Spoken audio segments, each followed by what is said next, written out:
করা আখ্যানের আলাদা কদর রয়েছে। কামরূপ কামাখ্যাকে বলা কিলোমিটার দূরে অবস্থিত এই কামরূপ কামাখ্যা, এখানে রয়েছে সারি সারি পর্বতমালা। এর ঠিক পাশেই ভক্তদের আগ্রহের কেন্দ্রে মা কামাখ্যা।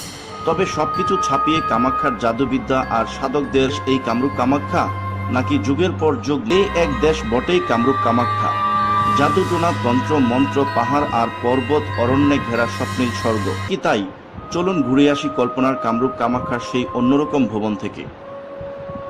কামরূপ জাদুটোনা, জাদু, তন্ত্রমন্ত্রের রহস্যে ঘেরা একটি জায়গা। কামরূপ কামাখ্যা শুধু নয়, ওখানের আশপাশ কামরূপ কামাখ্যা নারী শাসিত পাহাড়ি ভূখণ্ড। সেখানকার নারীরা ছলাকলা, কামকলায় ভীষণ পারদর্শী। কামরূপ কামাখ্যার ডাকিনী নারীরা পুরীদের মুখেও কামরূপ কামাখ্যা নিয়ে অনেক মুখরোচক গল্প প্রচলিত আছে। তারা সেখান থেকে বিভিন্ন তন্ত্র মন্ত্র শিখে আসে।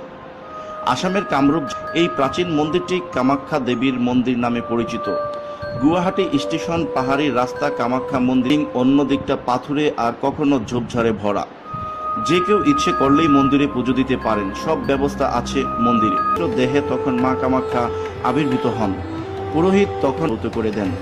নারীর যোনি বরাবর একটি প্রদীপ জ্বালানো হয়।